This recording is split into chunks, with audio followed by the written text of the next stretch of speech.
Hello everyone, I'm Jordana Van of Ravenlight Holistic Healing, and welcome to part 2 of Bat as a Totem, in which I'm going to spend a few minutes talking about what it means to have a specific classification of Bat as a Totem.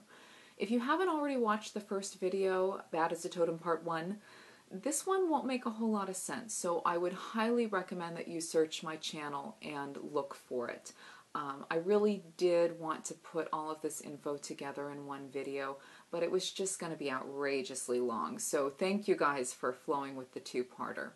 Also, while I will be talking about several different classifications of bats, I'm not going to go into detail about specific species, except to talk generally about vampire bats. If you would like to understand what it means to have a specific species of bat as a totem, or if you would like more information than I provide in these videos, I don't put everything in the videos because, as I've told you guys, there's just so much, so I keep them short in the interest of brevity. Please visit my website to schedule a session with me. I would love to work with you.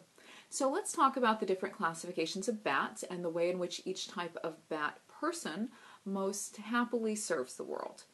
So there's two major classifications of bats: Megachiroptera or Megabats and Microchiroptera or Microbats. We're going to start with the Megabats.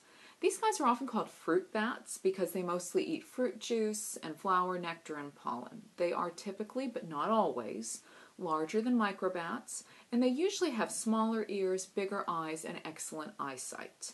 Unlike the microbats, which use echolocation to hunt their prey, megabats use their vision and their sense of smell. Since fruit doesn't fly and therefore doesn't have to be chased down, the bats don't need echolocation to track its movements.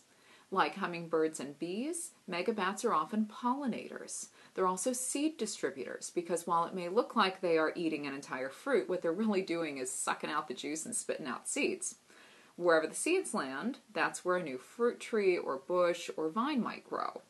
Without megabats, we wouldn't have a number of the plants that we've come to love, whether through lack of pollination or through lack of sufficient seed dispersal.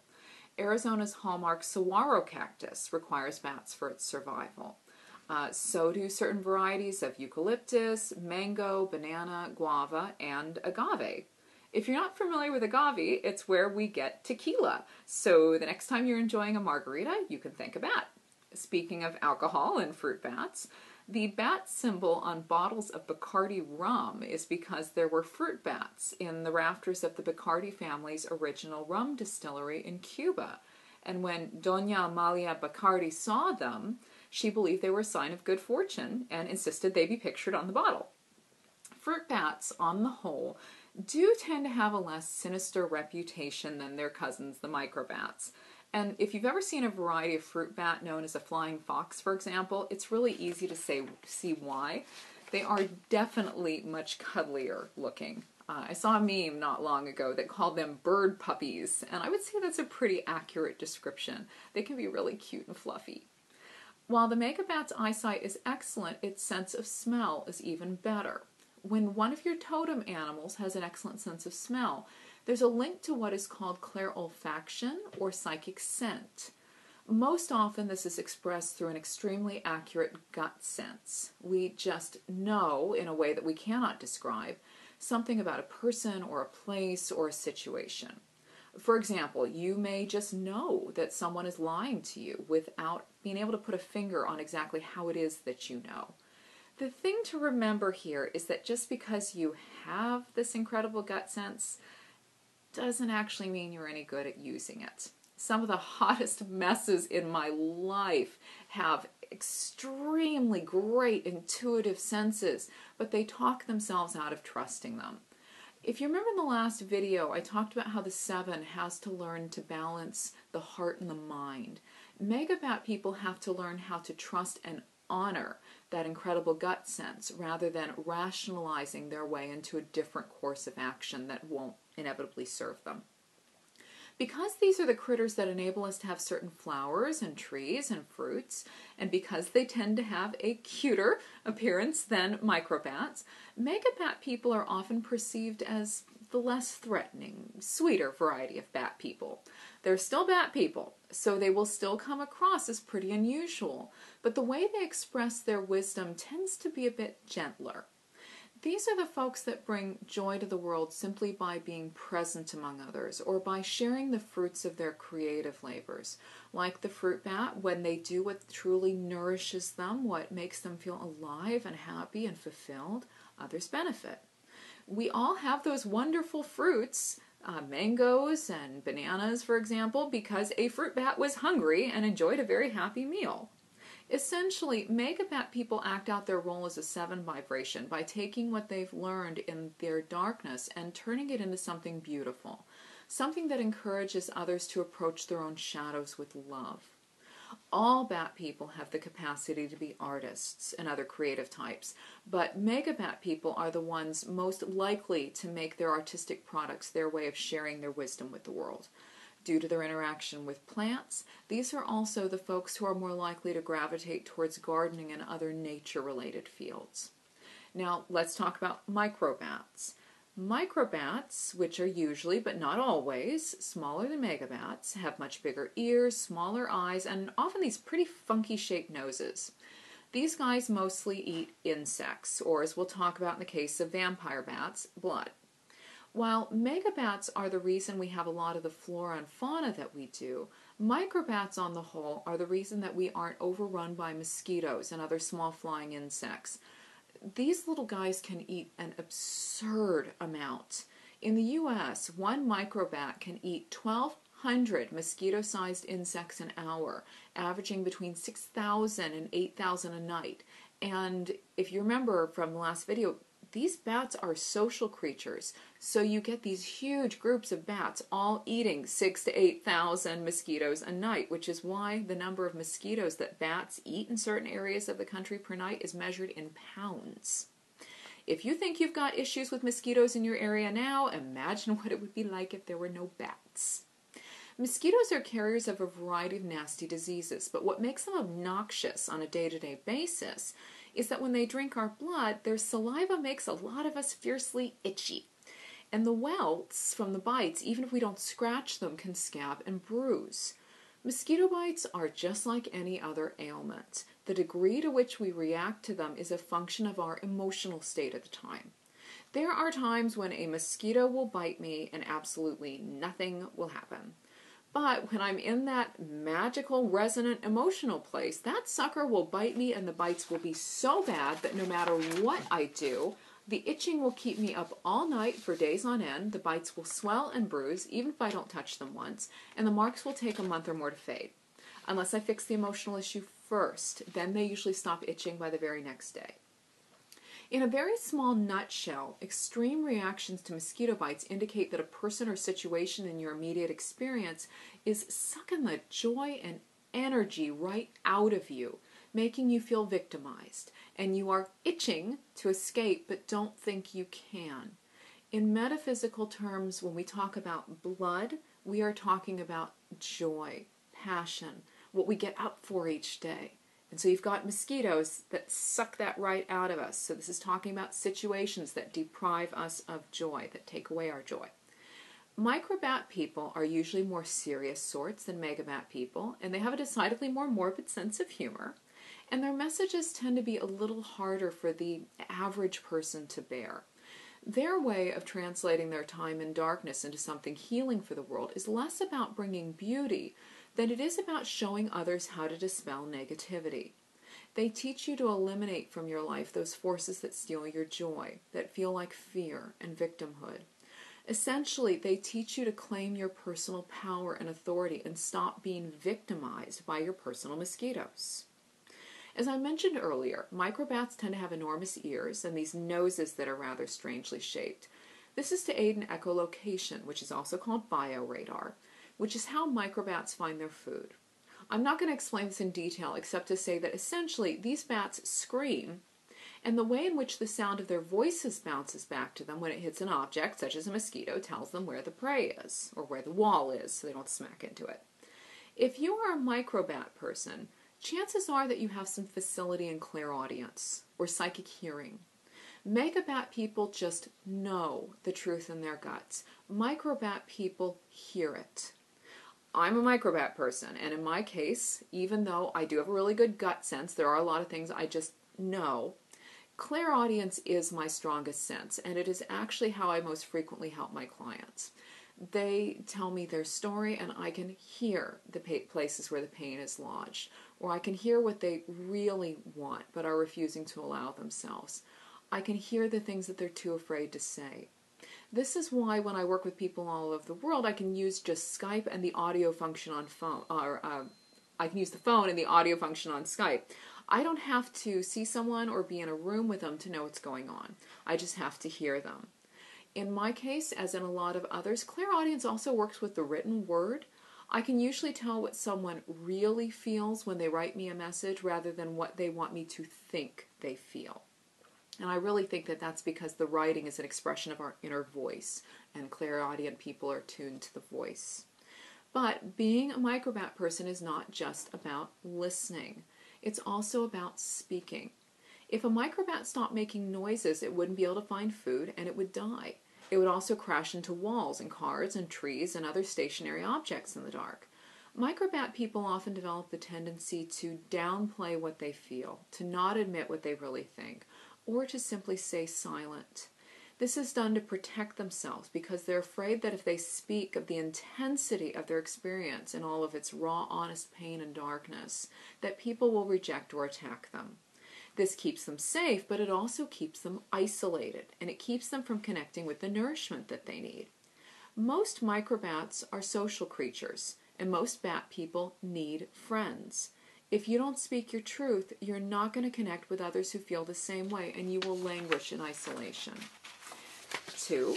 Remember that the 7 journey, and therefore the bats, is partially about translating one's dark night of the soul into a loving expression of wisdom that will lead others to their own self-actualization. Megabat people usually do this with expressions of beauty, while microbat people most often do it through speech or some other form of word sharing. So in my case, I speak these videos, I write books, and I also sing. When bat shows up, once you begin to see the light at the end of your dark night of the soul tunnel, you'll often notice an enormous desire to get what is inside of you out. You're probably going to feel frightened because you don't think people will want to hear or see this stuff, but you would be surprised by how many people not only resonate with it, but need it. You made it through your dark night, and now you can show other people how to do the same. This is an enormous gift, and it is also a humbling one. So lastly, let's talk about the vampire bats. These are the guys that, on the whole, give bats such a bad reputation, largely because they're known carriers of rabies, which we talked about in the last video, and also because they drink blood. Vampire bats are, in fact, the only mammals that subsist entirely on blood. Their teeth are so sharp that the bite tends to go completely unnoticed by the host animal, usually like a cow or something. And they only take a tablespoon or so of blood at each feeding, which they lap up after making an incision with their teeth, rather than sucking it out vampire fashion. If they didn't so often give their host animal rabies, resulting in the animal needing to be killed, no one would really consider them much of a problem. So here we have a bat that, like the mosquito, feeds on blood. It needs to drink blood to absorb joy and energy from another, in metaphysical terms, in order to survive. Assuming it's a healthy bat, it just takes some blood and the host doesn't even notice. If you are a healthy vampire bat person, you may be more inherently prone to depression and bouts of low energy than a lot of other folks. You may have a lot of Pisces in your chart, for example. One of the ways in which you would deal with this would be to surround yourself with a lot of happy, optimistic, high-energy people. These people would infuse you with their energy and their joy and keep you on an even, optimistic emotional keel. However, depending on your level of self-awareness, you can have several different intense effects on these people. In the positive sense, you can help trigger off other people's dark nights. Just by being your weird and wonderful and compassionate batty self, people may begin to see that reality is not what they thought it was, and that they're limited only by their own beliefs, and that their lives can be different and amazing. The downside here for you is that when these people leave to go off onto their journey of madness and disillusion of their old selves, they're going to leave you behind. And you'll be without that source of positivity you were relying on. You'll need to find another host, as it were, to feed you. On the other hand, you can, If you refuse to become conscious of and take responsibility for what you're feeling, you can make other people feel sick and drained, a literal emotional vampire. So here is how this happens. When you begin to understand that your feelings are not facts, they are just evidence of what you believe about yourself and the world, as well as the leftover effects of emotional wounds and the way you respond to their reactivation, you begin to understand that you are not a victim. You can, for example, feel massively depressed and furiously angry, and feel this while still recognizing that you're just working out some inner turmoil. Feeling no longer means acting. When the depression and anger clears, and they will if you feel them honestly and without judgment, you'll just know what to do to move forward. You are not disempowered, you just hit a speed bump. In this place, you can talk to people about how you feel without making how you feel their responsibility, or asking them to validate you for being a victim. Instead, you can have a human experience, receive love for being human, and yet still know that change will occur eventually. In this place, people give you their love and they support you joyfully and painlessly. You get the boost you are needing and all is well. This is like the vampire bat feeding without disturbing or hurting the animal and without transmitting rabies. If, however, you refuse to own your lower vibration emotions and you seek out someone's company from a place of poor me, you're going to be sucking the energy right out of anyone who chooses to have contact with you. You want their energy because you think as a victim that you have none of your own and that the world owes you. When this occurs, this is like the transmission of rabies. You've just infected people with your own emotional malaise, and they're going to go away feeling weak and sick and headachy and angry, and they're not going to want to be anywhere near you again unless they have to. If you think people are avoiding you, and you can recognize that all you do when you're around people is complain that you're a victim, how awful you are, how awful life is, how awful this, that, or the other thing is, you're probably right. People are avoiding you because you don't make them feel good. I know this is probably hard to hear, guys, but if you can be honest with yourself, you can begin to take responsibility for your life, which is what you're supposed to do. In this place, love and support from others will be given with joy, rather than from a place of pity or obligation. The people who leave these interactions feel happy and energized rather than drained, and they will want to be around you even if you're unhappy. One other interesting thing about vampire bats. They display a very rare quality in animals called reciprocal altruism, in which well-fed bats regurgitate blood they've ingested and share it with companions who are hungry. Vampire bats, like other bats, have very high metabolisms, and they can starve to death in a mere 3 days. So if one bat isn't successful finding a food source one night, another bat will feed it, and this will literally save its life. They do this with family members, and even with bats to whom they're not related. As a vampire bat person, it is part of your destiny to take the love and optimism and energy you've received from others and share it, to pay it forward, as it were. The more you do this, the more others will share with you. And while it is very likely your extended emotional circle, extended social circle will be a bit of a revolving door, you'll trigger off the dark night for someone and they will leave, allowing a new person to find their way in. You will, once you make it out of your own dark night, have a small, tightly knit group of close friends and maybe a family member or two that you can rely on. Vampire bats will actually partner together for life to feed and care for each other. So I hope this has given you guys a good idea of what it means to have a particular kind of bat as a totem. Remember that this video is not intended to stand alone, so if you're confused, please be sure to check out the first bat totem video, Bat Totem Part 1, especially before commenting to ask a question. And if you would like further information that I provide in my videos, you are welcome to schedule a session with me. I work with people all over the world to help them understand the unique messages of their animal totems and spirit guides, but also to help with physical and emotional healing, dream interpretation, figuring out what you're here to do with yourself, and about a bazillion other things. And I would love to work with you as well. This is what I do for a living. It is literally my full-time job, and it is awesome. And so if you're interested in working with me, you can visit my website, which is www.ravenlightholistichealing.com. It'll tell you exactly what I do, what to expect, what I charge, how to book a session with me, and all that good stuff. And please be sure to check out my FAQ page before emailing me with a question, as the answer may already be at your fingertips. I'm also on Facebook and Instagram at Ravenlight Holistic Healing. Make sure to look for Ravenlight Holistic Healing and not Jordana Van, because I do not respond to requests on my personal page. And while I do understand that you might like my professional opinion on your spiritual situation, I don't provide this outside of a formal session under any circumstances. So if you're interested in my opinion or guidance, please book a session. Have a gorgeous day, my darlings. Cheers.